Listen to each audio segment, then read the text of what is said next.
بسم اللہ الرحمن الرحیم۔ السلام علیکم۔ آپ دیکھ رہے ہیں ڈی ڈی پی انالیٹیکا۔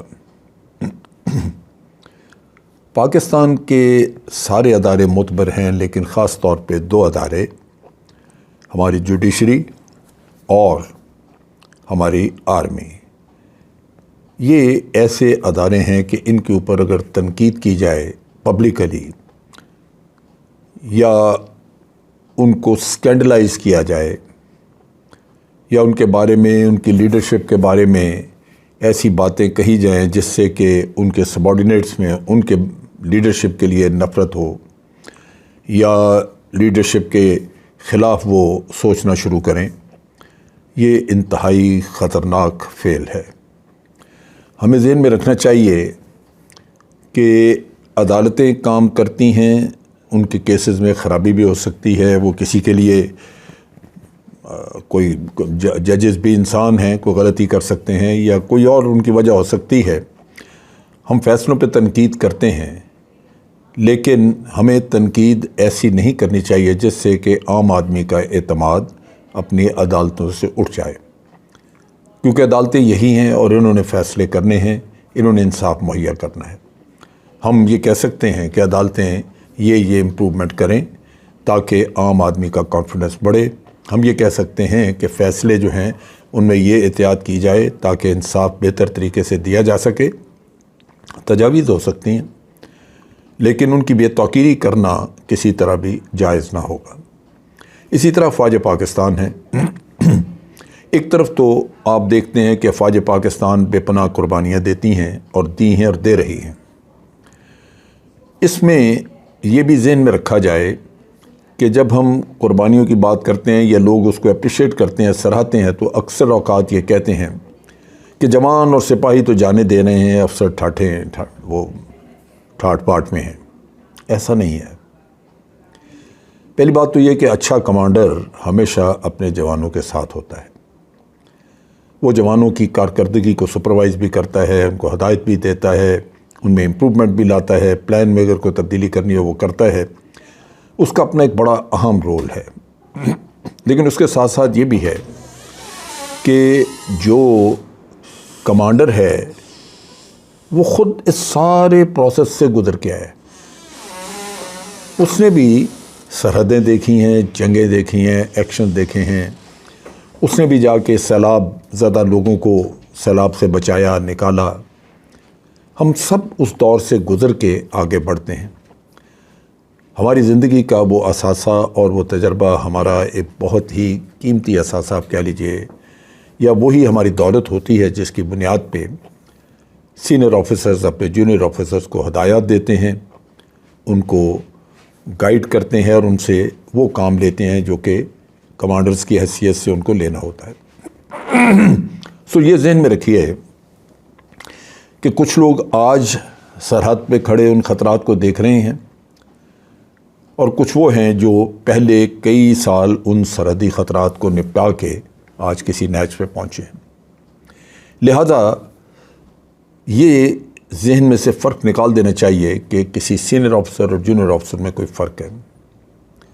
جو زندہ بچ گئے وہ بعد میں ترقی کر کے سینئر آفیسر بن گئے، جو شہادت پا گئے وہ امر ہو گئے، ان کے نام پوری دنیا میں ہمیشہ کے لیے زندہ رہ گئے، لیکن وہ سینئر آفیسر نہ بن سکے کیونکہ وہ دنیا میں نہ رہے۔ اب چیز یہ ہے کہ جب آپ کوئی ایسی تنقید کرتے ہیں جو ڈیروگیٹری ہے، جس سے سینئر کمانڈ کے اوپر کوئی حرف آتا ہے یا جونیئر آپ کے آفیسرز ہیں ان کی دل آزاری ہوتی ہے، تو کمانڈ اور اس کے جو ہوموجینٹی ہے، جو فورس کی آپس کی لائلٹی ہے، وہ کمزور پڑنا شروع ہوتی ہے۔ دفاع تو انہی لوگوں نے کرنا آپ کا۔ خطرات باہر موجود ہیں، ہماری سرحدوں کے اوپر بھی، ہمارے اندر بھی خطرات موجود ہیں، اور یہ لوگ آپ کا دفاع کر رہے ہیں۔ مجھے یقین ہے کہ سچا پاکستانی کوئی بھی نہیں چاہے گا کہ اس کی افواج کی صفوں میں کوئی دراڑیں آئیں جس سے کہ آپ کا دفاع کمزور ہو۔ یہ بہت اہم ہے۔ لہذا تنقید کرتے وقت یا کوئی ریمارک پاس کرتے وقت آپ کو بہت احتیاط کرنی چاہیے، کیونکہ یہ 22 کروڑ لوگوں کی زندگیوں کا مسئلہ ہے جن کا دفاع کیا جا رہا ہے۔ غلطیاں سب جگہ ہو سکتی ہیں۔ اگر ہم اپنے آدمی، اپنے دوسرے لوگوں کو، اپنے ہم وطنوں کو دیکھیں، ہم جرنلسٹ کو دیکھیں، سرکاری آفیسرز کو دیکھیں، ہر جگہ انسان غلطی کر سکتا ہے، لیکن اس کا یہ ہرگز مطلب نہیں کہ وہ حب الوطنی کو سامنے رکھ کے کام نہیں کر رہا یا وہ بدنیتی سے کچھ کر رہا ہے۔ یہ ہمیں ضرور سوچ لینا چاہیے۔ اب یہ ہے کہ بعض لوگ جو ہیں وہ عادی مجرم ہیں، جن کو میں پچھلے کئی سالوں سے دیکھ رہا ہوں کہ جب ان کی خواہشات پوری نہیں ہوتی تو وہ عدالتوں پہ بھی اور افواج پاکستان پہ بھی بے پناہ تنقید کرتے ہیں۔ اور تنقید تو چھوٹی چیز ہے، بعض اوقات وہ ایسی باتیں کرتے ہیں جو غداری کے زمرے میں آ جاتی ہیں، لیکن ہم نے برداشت کا ساتھ نہیں چھوڑا۔ ہم نے کیا کیا ان کے بارے میں؟ آپ ڈان لیکس کا واقعہ لے لیں، اس سے پہلے جو میمو گیٹ کا واقعہ ہے وہ دیکھ لیں۔ بیرونی قوتوں کو دعوت دی جا رہی ہے کہ آپ آ جائیں۔ آپ صرف ایک ڈان لیک کا واقعہ دیکھ لیں، اس میں تمام وہ لوگ جن کو اقوام متحدہ نے دہشت گرد ڈکلیئر کیا، ڈان لیک میں یہ کہا گیا کہ حکومت پاکستان تو ان کو ختم کرنا چاہتی ہے، لیکن افواج پاکستان یا ISI ان کا ساتھ دے رہی ہے۔ اب سوچئے کہ کیا اقوام متحدہ اس چیز کا نوٹس نہیں لے سکتی تھی؟ اگر نوٹس لیتے تو وہ ڈکلیئر کر سکتے تھے کہ ISI جو ہے وہ ایک روگ انٹیلیجنس ایجنسی ہے، اس لیے کہ وہ اقوام متحدہ کے قوانین کی پاسداری کر نہیں رہی۔ تو ان حالات میں آپ کے ملک کے لیے بہت ہی گھنونے نتائج اس کے ہو سکتے تھے۔ ISI ہماری فرنٹ لائن ہے، ہماری آنکھیں، ہمارے کان، یہی تو وہ چیز ہے جو کچھ سنا کے وہ ہمیں بتاتے ہیں اور ہم چوکنے رہتے ہیں، ہم اس کا مقابلہ کرتے ہیں۔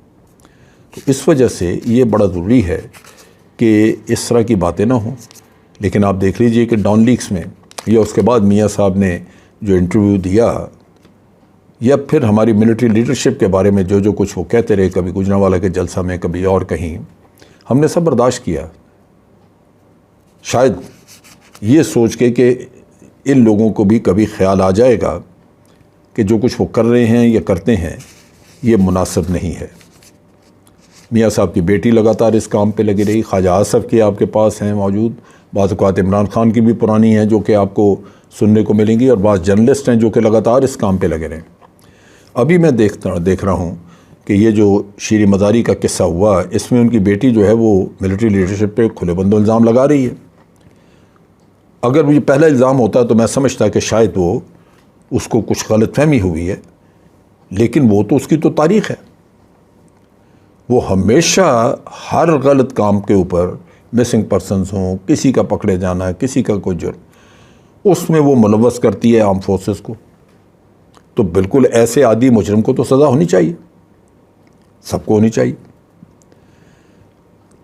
اسی طرح مطیع اللہ جان ہے، اسد طور ہے، ان سب لوگوں کو ہم نے دیکھا ہے، انہوں نے کوئی موقع ایسا نہیں چھوڑا۔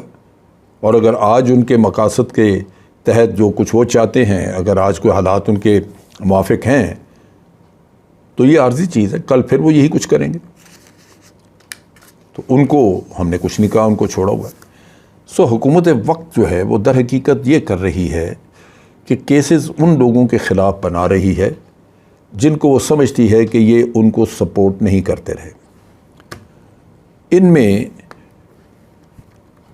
جو 4 جرنلسٹ جن کے اوپر FIRs درج کی گئیں مختلف جگہوں پہ، عمران ریاض، صابر شاکر، ارشد شریف، سمیع ابراہیم، غالباً آج کی حکومت یہ سمجھتی ہے کہ یہ PTI کے سپورٹر ہیں۔ تو میں بے شمار جرنلسٹ جانتا ہوں جن کو PTI والے لفافہ جرنلسٹ کہتے ہیں، کیا وہ سپورٹ نہیں کرتے PMLN کو یا کسی اور کو؟ لہٰذا ان کے خلاف FIR درج کرنا یہ انتہائی غیر مناسب قدم ہے۔ میرا اپنا اندازہ ہے کہ ایسے کاموں سے قطعاً وہ نتائج حاصل نہیں ہو سکیں گے جو ہم چاہتے ہیں۔ اگر ہم یہ چاہتے ہیں کہ بے جا تنقید نہ ہو تو ایسے حالات پیدا کرنے چاہیے جہاں ایک افہام و تفہیم کا رستہ اختیار کیا جائے. اس سے معاملہ گڑبڑ ہوگا. اگر یہ واقعی جرأت مند جرنلسٹ ہیں تو پھر یہ اپنے کام سے باز نہیں آئیں گے، اور کوئی جو جرم جس کے اوپر ان کی FIR درج ہے ان کی ضمانتیں ہو جائیں گی، پھر لگے رہیں گے اس کام پہ. لیکن اس سے کہیں بہتر طریقہ کار یہ ہے کہ ان جرنلسٹ کو بلا کے ان سے افہام و تفہیم بات چیت کی جائے، ان کو وضاحت ان سے مانگی جائے، ان کو وضاحت دی جائے، اور ایک انڈرسٹینڈنگ ڈیولپ کی جائے جس سے کہ وہ ان کی سمجھ میں یہ بات آئے کہ جو کچھ وہ کر رہے ہیں وہ مناسب نہیں ہے،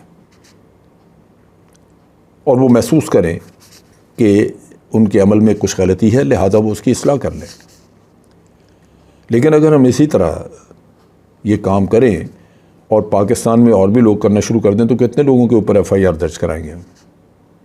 تو تعداد بہت بڑھ سکتی ہے، اور بڑھ بھی سکتی ہے اس وجہ سے کہ بہت سارے لوگوں کو میں اور دیکھتا ہوں ٹویٹرز پہ اور ادھر ادھر وہ بہت کچھ لکھتے ہیں. بعض لوگوں نے آرٹیکلز لکھے. تو میرا خیال ہے کہ اس سچویشن کو کنٹرول کرنے کے لیے ایک تو نیریٹو سے کاؤنٹر کرنا چاہیے، دوسرا یہ ہے کہ ان جرنلسٹ کو افہام و تفہیم ان کے ساتھ کرنی چاہیے. اس کے علاوہ ہمیں ان کی خدمات بھولنی نہیں چاہیے. میں ان تمام جرنلسٹ کے ساتھ کام کر چکا ہوں، اور میں نے دیکھا کہ یہ بغیر کسی لالچ کے، بغیر کوئی ذاتی مفاد حاصل کرنے کے سالہ سال سے افواج پاکستان کا دفاع کرتے ہیں. کم از کم میں نے ان کو 2007 سے دیکھا ہے کہ آج دن تک جب بھی کسی اور نے کیچڑ اچھالا ہے افواج پاکستان پہ، یہ اس کے سامنے ڈٹ گئے. انہوں نے نیریٹو میلا یا گدلا نہیں ہونے دیا، انہوں نے اس نیریٹو کو ستھرا اور صاف رکھا جو کہ افواج پاکستان کی ضرورت تھی. لہذا ہمیں ان کی خدمات پرانی ان کو بھی بھولنا نہیں چاہیے. اور آج اگر یہ کچھ بھٹکے ہوئے نظر آتے ہیں تو ان کے ساتھ معاملات طے کرنے چاہیے، افہام و تفہیم کرنی چاہیے. لیکن ڈیفینیٹلی یہ جو رستہ اختیار کیا ہے یہ مناسب نہیں، اور اس سے میں سمجھتا ہوں کہ سوائے بجائے اس کے کہ کچھ بہتری آئے، ہم خرابی کی طرف چلے جائیں گے. آج کے لیے اتنا ہی. افواج پاکستان زندہ باد، پاکستان پائندہ باد.